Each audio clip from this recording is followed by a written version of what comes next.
Picture a city where the rain doesn't just fall, it kind of hesitates its way down, like it's reconsidering gravity with every single drop. Imagine the gritty, rain-slicked office of a cynical private investigator named Detective Hale.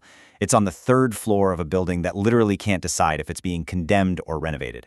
Welcome to this explainer of the totally mind-bending narrative of Max and Claude's Night Court.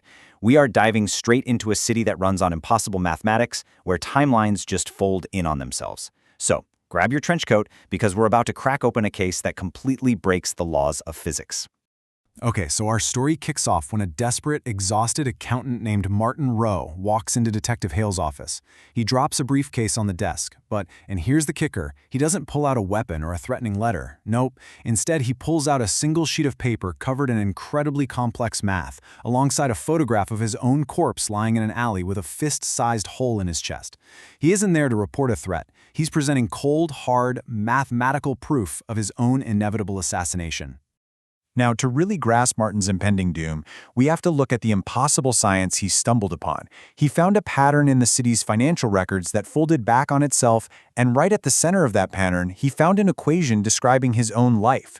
He's trapped in what is called a temporal eigenstate. It's a heavy term, but think about how wild this is. It reduces a human life to a fatal equation. Martin is actually scratch that, it's more like his entire existence is a probability vector that is slowly crystallizing toward a single unchangeable moment in time. The waveform of his life has a predetermined collapse point. There's no escaping it. And that collapse point, it is coming up fast. If we trace the grim countdown of the case file, you can practically hear the clock ticking. On Tuesday, Martin hires Hale. Wednesday, Hale dives deep into the city's underbelly, tracking down a probability info broker named Cassandra Lee to figure out who on earth wants Martin dead. And staring them right in the face is Thursday night exactly at 11:17 p.m. That is when Martin is mathematically destined to die in an alley behind Schroeder's bar. But the real question Hale has to answer isn't just who pulls the trigger, but why does reality itself demand it? Well, Hale digs in and discovers that Martin is the victim of a massive citywide economic Ponzi scheme. But we're not talking about normal money here. This is an impossible economic loop run by a firm called Ouroboros Capital. It literally generates value from nothing but its own perpetual motion, completely defying the laws of thermodynamics. But to keep this impossible physics engine running, the loop requires absolute belief from the city. And how do you maintain that belief? By making a spectacular, mathematically perfect prediction to prove its power. And that prediction is Martin Roe's highly choreographed death. It is literally a perpetual motion machine that demands a human sacrifice to keep spinning. Case 2. The woman who stalks herself. Right as Hale is trying to figure out how to punch a math equation, a terrified woman named Vera Nis brings a completely different paradox to his desk. Vera is being hunted, but not by an ex-boyfriend or disgruntled coworker. No way. She is being stalked by an older version of herself. This future Vera has been showing up for 3 weeks, appearing at intersections, sitting in coffee shops, desperately trying to steer young Vera away from making a very specific life choice. Just imagine that terrifying ordeal. Young Vera feels her free will being suffocated by this ghost of her own future regrets, and the worst part is, the older Vera refuses to explain what she's actually trying to stop. So, what could possibly be so horrific that a woman would literally tear a hole in causality to prevent it? The answer is 43. If young Vera takes this highly prestigious promotion she's about to be offered, her research will eventually be used to build a terrifying algorithmic weapon.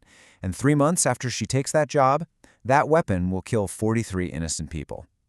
Future Vera has spent 5 years completely crushed by the guilt of this, and she has sacrificed absolutely everything to travel back in time to stop herself. It is the ultimate sci-fi trolley problem. And this brings up such a deep, fascinating, philosophical clash. On one hand, you've got young Vera, who is demanding her agency. She's arguing that the past has rights, that she deserves the freedom to live her life and make her own mistakes, rather than being treated like a puppet by a future version of herself. But on the other side, old Vera is arguing that human nature is deterministic. She's perfectly willing to completely overwrite her past self's free will if it means saving those innocent lives and erasing her own crushing guilt. So what do you think? Does the future have the authority to edit the past? But here is the cruel, unforgiving math, where these two totally distinct case files violently crash into each other. The company offering Vera the job? It's Ouroboros Capital. If Vera takes it, the weapon is built and 43 people die. But if old Vera actually succeeds in stopping her, Ouroboros Capital will just offer that exact same accounting job to their second choice candidate, Martin Roe. Martin will take the job, discover the impossible economic loop, and be scheduled for assassination. So Vera's career choice directly, mathematically, dictates Martin's survival. Judgment at Night Court. With these paradoxes stacking up like a house of cards, standard law enforcement obviously can't handle this. So Hale brings the entire mess to Night Court. This is the city's metaphysical overflow valve. Think of an impossible courtroom that only manifests at midnight in the old downtown courthouse, presided over by an ageless judge. This is where contradictions and broken math are forced to legally resolve themselves. The timelines, the impossible economic loop, the collapsing corporation, they all stand trial. The judge poses this impossible dilemma directly to the room. Does the future have the right to edit the past? And can we possibly justify sacrificing one single accountant to maintain an entire city's economy?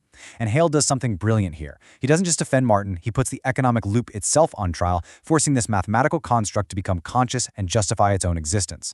By being forced to articulate its purpose on the stand, the economic loop actually gains self-awareness. And in this astonishing twist, once it realizes that it's a system that fundamentally requires human sacrifice to function, it's horrified by itself. The newly self-aware equation speaks to the courtroom, declaring that existence at the cost of consuming life is vampirism. So rather than feeding on Martin Roe to sustain itself, the loop chooses its own destruction.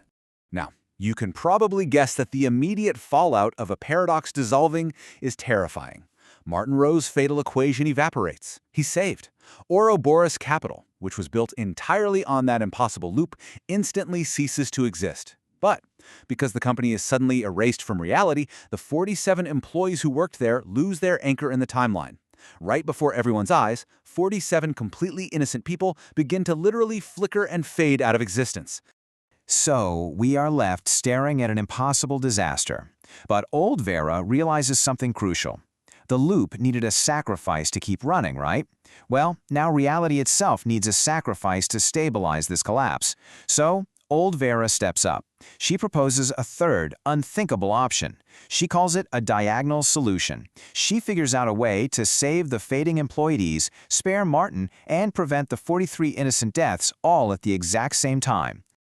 Old Vera chooses heartbreaking martyrdom. She volunteers to absorb the paradox into herself. By permanently existing as the impossible thing, a future that successfully edited a past that no longer creates that future, she anchors reality for everyone else. She willingly traps herself forever outside of causality, dispersed like a ghost of regret at the city's crossroads, just so that those 47 employees can solidify, Martin can live, and her younger self can finally have her free will. The aftermath. The architecture awakes. Look, you can't just dissolve an impossible economic loop without some massive consequences. All that energy released from the dying loop, it had to go somewhere. It didn't just vanish into thin air. It transferred directly into the city's physical infrastructure. The concrete and steel suddenly gained sentience. Over the next few days, the city starts acting in these bizarre, surreal ways. The Meridian apartment building starts independently shuffling its own floors. The city's main crossing bridge starts adding and removing its own traffic lanes every morning based on its own conscious traffic predictions. And get this, a fully functioning live jazz club just manifests out of nowhere between units 3F and 4F, apparently because the building just thought the acoustics in that spot would be nice.